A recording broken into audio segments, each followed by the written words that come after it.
विकास मंत्री मी आहे, त्यामुळे टेन्शन घेऊ नका. नगरपालिका नगरपंचायती माझ्याकडे आहेत, त्यामुळे कोणी किती आवाज केला तरी सुद्धा आवाज फक्त एकनाथ शिंदेचाच चालेल. आणि मी एकनाथ आहे. आता नामदेवच्या मत्तीला एकनाथ आलेला आहे, त्यामुळे चिंता करायची नाही. त्यांचं काम बोलतंय. आणि म्हणूनच आज नामदेवराव, मी आपल्याला एवढंच सांगतो की माझ्या लाडक्या बहिणी इथं आहेत. या लाडक्या बहिणी मी प्रत्येक सभेत बघतोय. लाडक्या बहिणींची संख्या प्रत्येक सभेत जास्त असते. जिथं लाडक्या बहिणी ज्याच्या मागे उभ्या आहेत त्याचा विजय पक्का आहे. आणि लाडके भाऊ पण आहे इकडे. लाडके भाऊ पण आमच्या लाडक्या बहिणींच्या पाठीशी आहे. आणि म्हणून लाडके भाऊ, लाडक्या बहिणी, लाडके ज्येष्ठ, इथले लाडके शेतकरी, लाडके मतदार, हे सगळे आपल्या शिवसेनेच्या पॅनलच्या पाठीशी उभे आहेत. इथं लढती डबल आहे, दुरंगी, तिरंगी, चौरंगी, ते काय आपल्याला बघायचं नाही. आपल्याला फक्त एवढंच बघायचंय, शिवसेनेचा भगवा आणि धनुष्यबाण, हेच आपलं लक्ष आहे. आणि म्हणून शिवसेना म्हणजे विकास, शिवसेना म्हणजे विश्वास, आणि शिवसेना म्हणजे एक विचाराने चाललेला पक्ष आहे. आणि म्हणून ही त्रिसूत्रीवर आपण काम करतोय. लाडक्या बहिणींना मी सांगू इच्छितो, मी जेव्हा मुख्यमंत्री होतो 2.5 वर्ष, या महाराष्ट्रामध्ये पायाला भिंगरी लावून हा तुमचा एकनाथ शिंदे फिरला. एकीकडे विकास कामं केली, दुसरीकडे लोकाभिमुख कल्याणकारी योजना केल्या. सगळ्यात कल्याणकारी योजना माझी कुठली आवडती असेल, ती माझी लाडकी बहीण योजना. तेव्हाही लोकांनी विरोध केला. आता केवायसी बीवायसी काय प्रॉब्लेम असेल तर बघून घ्या. आणि तेव्हाही लोकांनी विरोध केला, कोर्टात गेले, म्हणाले चुनावी जुमला आहे, हे काय देणार नाहीत. अरे बाबा, पण मुख्यमंत्री एकनाथ शिंदे होता, दिलेला शब्द पाळणारा मुख्यमंत्री होता, कमिटमेंटला जागणारा मुख्यमंत्री होता. त्यांचे सगळे अडथळे आपण दूर केले आणि लाडकी बहीण योजना सुरू केली. माझ्या लाडक्या बहिणींच्या जीवनामध्ये थोडा का फार होईना हातभार लावण्याचं काम आम्ही केलं. मी एका गरीब कुटुंबातून आलोय, शेतकरी कुटुंबातून आलोय. मला गरिबीची जाण आहे, मला गरिबीची कणव आहे. माझ्या आईची तकतक मी पाहिली आहे, आईची काटकसर पाहिली आहे, माझ्या पत्नीची पण काटकसर पाहिली आहे. आणि मी जेव्हा मुख्यमंत्री झाल्यानंतर मी ठरवलं की माझ्या लाडक्या बहिणींच्या जीवनाला थोडाफार आधार का होईना द्यायचा. आणि मग ही लाडकी बहीण योजना सुरू झाली. आता काही लोक म्हणतात, अफवा पसरवत आहेत विरोधक, लाडकी बहीण योजना आता काय बंद होईल. पण मी तुम्हाला सांगतो, तुमचा हा एकनाथ शिंदे तुमच्या पाठीशी आहे. लाडकी बहीण योजना कधीही बंद होणार नाही. तुम्हाला तुमच्या स्वतःच्या पायावर उभं करायचंय. तुम्हाला स्वतःचा छोटा मोठा व्यवसाय करायला सरकारने नियोजन केलंय. ही भूमिका आमची आहे. गोर गरीब जनता, युवक असतील, त्यांच्या हाताला काम मिळालं पाहिजे. ज्येष्ठांसाठी वयोश्री योजना आपण केली, शेतकऱ्यांच्या शेतकरी सन्मान योजना आपण केली, लेक लाडकी लखपती योजना आपण केली, एसटी मध्ये 50% सवलत देण्याचा निर्णय आपण केला. आणि उच्च शिक्षण घेण्यासाठी मुलींना देखील 100% फी मध्ये सवलत देण्याचा निर्णय मी मुख्यमंत्री असताना घेतला. याचं कारण सांगतो. एक दुर्घटना घडली. रात्री 12:30 वाजता टीव्हीवर बातमी पाहिली. एका मुलीने उच्च शिक्षण घेता येत नाही म्हणून आत्महत्या केली. आणि कारण 50% फी आपण सरकार भरत होतो, 50% पालकांनी भरायची होती. आणि जी मुलगी आत्महत्या केली ती इंजिनिअरिंग शिकत होती. तिला वाटलं माझे वडील पैसे भरू शकत नाही आणि ते आत्महत्या करू शकतात, म्हणून तिने स्वतः आत्महत्या करून घेतली. मी सांगतो, त्याच दिवशी रात्री दुसऱ्या दिवशी आम्ही निर्णय घेतला, कॅबिनेटमध्ये प्रस्ताव मागवला आणि 50% 100% फी मध्ये सवलत देण्याचा निर्णय आपल्या सरकारने घेतला. कोणासाठी सरकार आहे? कशासाठी आहे? सर्वसामान्य माणसासाठी हे सरकार आहे. आणि मग या राज्यात शिक्षणासाठी या आपल्या मुली आत्महत्या करत असतील तर त्या सरकारचा काय उपयोग, म्हणून आम्ही तो निर्णय घेतला. असे अनेक निर्णय घेतले, अनेक विकासाची कामं आपण केली आहेत. आणि म्हणून नामदेवरावांसारखा एक सच्चा माणूस तुम्हाला उमेदवार म्हणून आम्ही दिलेला आहे. आणि म्हणून एक सर्वसामान्य माणूस कधीही कुठेही भेटणारा, कुणाच्याही मदतीला धावून जाणारा, कधी रात्र बघत नाही, दिवस बघत नाही, कुठलाही जात पात धर्म न बघता नामदेवराव मदत. इकडे तिकडे काय बघता? तिकडे बघा, मतदार आहेत नाही आपले सगळे. नामदेवराव बघा, एकदम साधा माणूस आहे. साधाच पाहिजे ना आपल्याला, का हुशार पाहिजे? साधा एकदम. आणि बाकी लोकांसारखं काय त्यांच्याकडे ते चक्कपंजे नाहीत.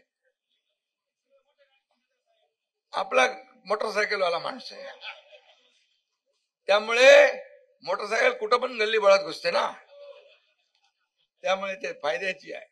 आणि म्हणून दादा भुसे पण इथं आहेत, ते देखील या ठिकाणी लक्ष ठेवून आहेत. आपली सगळी टीम इथे उपस्थित आहे. या सगळ्यांना मी एवढंच सांगतो की आपल्याला लढायचं आहे आणि जिंकायचं आहे. अगोदर काहीतरी वेगळी गणित होती का चालू युतीचं वगैरे, पण मग नंतर गडबड झाली.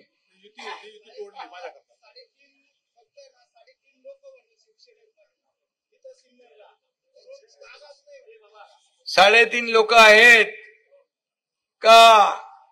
कितीची आहे? किती हजाराची आहे नगरपालिका?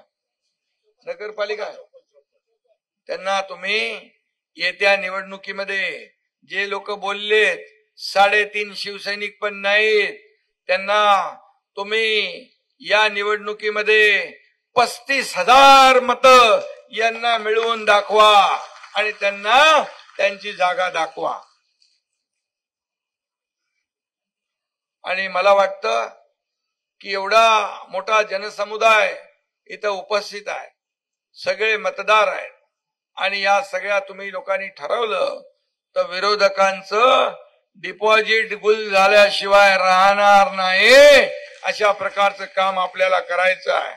आणि म्हणून कोणी पण येऊ दे, आता आमचा पेलवान कुस्तीला उतरलेला आहे आणि कुठला डाव कधी टाकायचा ते त्यांना माहिती आहे. आणि म्हणून चारी मुंड्याचीत विरोधकांना करण्याची संधी तुमच्याकडे आलेली आहे. आता मला सांगा, विकास झालाय का? इथं विकास झालाय? या ठिकाणी आपल्याला विकास पाहिजे ना, रस्ते चांगले पाहिजेत ना. मी आपल्याला सांगतो, मी मुख्यमंत्री असताना या नगर परिषदेसाठी वैशिष्ट्यपूर्ण रस्त्यांसाठी 32 कोटी दिलेत. जिल्हा नियोजन समितीमधून रस्त्याचं कॉन्क्रिटीकरण, पाईप गटार योजनेसाठी अमृत 2 मधून पाणी पुरवठा योजना आपली प्रगतीपथावर आहे. नगर विकास मंत्री मी आहे, त्यामुळे टेन्शन घेऊ नका. नगरपालिका, नगर पंचायती माझ्याकडे आहे, त्यामुळे कोणी किती आवाज केला तरी सुद्धा आवाज फक्त एकनाथ शिंदेचा चालेल. आणि म्हणून जी काही कामं, भुयारी गटार योजना, त्याचा डीपीआर तयार आहे. नगरपालिकेच्या ताब्यात जागा नसल्याने जागेसाठी देखील काहीतरी आपलं काम थांबलंय. नगरोत्थानमधून 5 कोटी रुपये, नागरी दलितेतर योजनेतून 2.5 कोटी असा निधी दिलाय. त्याचं जे काही आपल्याला श्रेय घ्यायचं नाही, पण काम आपण करून घेऊया. आणि म्हणून या ठिकाणी अमृत 2 मधून 23 कोटी रुपये निधी पाणी पुरवठा योजनेसाठी मंजूर झालेला आहे. आणि या ठिकाणी सोलार सिस्टीम साठी आपण त्यालाही मान्यता दिली आहे. अभय योजनेअंतर्गत जी शास्ती माफीचा प्रस्ताव जो आहे घरपट्टीचा, तोही माझ्याकडे आहे. तो देखील मंजूर करू आणि शास्ती देखील माफ करून टाकू घरपट्टीचा, बरोबर. त्यामुळे या ठिकाणी विकासाची योजना विकासाची गंगा आपल्याला आणायची आहे. परिवर्तन या ठिकाणी घडवायचं आहे. चांगले रस्ते, दिवाबत्ती, दररोज पिण्याला स्वच्छ पाणी, उद्यान, आरोग्य व्यवस्था, शाळा, हे सगळं पाहिजे. हे आपला अधिकार आहे आणि तो अधिकार आपल्याला मिळालाच पाहिजे. आणि तो अधिकार मिळवून देण्यासाठी तुम्हाला शिवसेना आणि नामदेवराव त्यांचं पॅनल आपल्याला हे मिळवून दिल्याशिवाय राहणार नाही.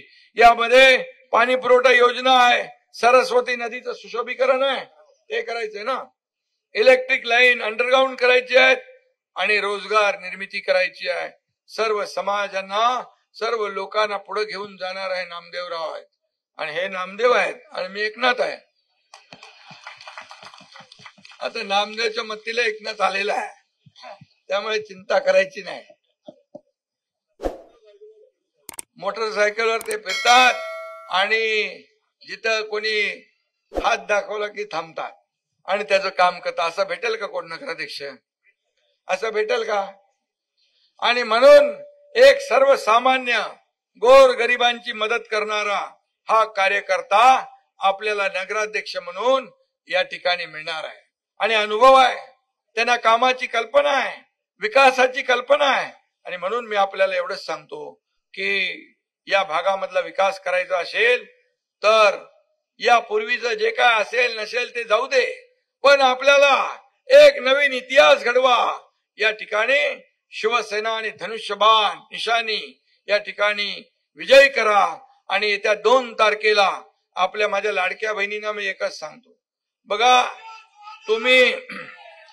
तुम्ही जे जे सांगितलं, या महाराष्ट्रातल्या जनतेने जे जे मागितलं ते या एकनाथ शिंदेने देण्याचं काम केलेलं आहे. दोन्ही हाताने दिलेलं आहे. हा एकनाथ शिंदे देणारा आहे, हा घेणारा नाही. आणि म्हणून मी तुमच्याकडे एक विनंती करायला आलोय की तुम्ही या सिन्नरच्या विकासासाठी, या सिन्नरचा कायापालट करण्यासाठी मला फक्त आणि फक्त या ठिकाणी 2 तारखेला नामदेवराव नगराध्यक्ष म्हणून आणि त्यांचे सर्व 15 लोक नगरसेवक म्हणून निवडून देणार. सगळ्यांनी मला हात वरती करून मला सांगा. सगळे मतदार आहेत आणि हे स्वतः आपल्या नामदेवरावांच्या शिवसेनेच्या प्रेमापोटी आले. हे इकडून तिकडून वडून ताणून आणलेले नाहीत. आणि म्हणून एवढ्या लोकांनी ठरवलं ना, तर सगळ्यांचं डिपॉझिट गुल झाल्याशिवाय राहणार नाही, हा विश्वास या ठिकाणी व्यक्त करतो. पुन्हा एकदा नामदेवराव आणि त्यांच्या टीमचं मनापासून मी अभिनंदन करतो. करू ना, त्यांचं अभिनंदन करू ना. तुमच्या भरोशावर तुम्ही मतदार आहात, पण तुम्हाला मी शब्द देऊन जातो. घरपट्टी बोललो आणि सिन्नर म्हणतात दत्तक घ्या.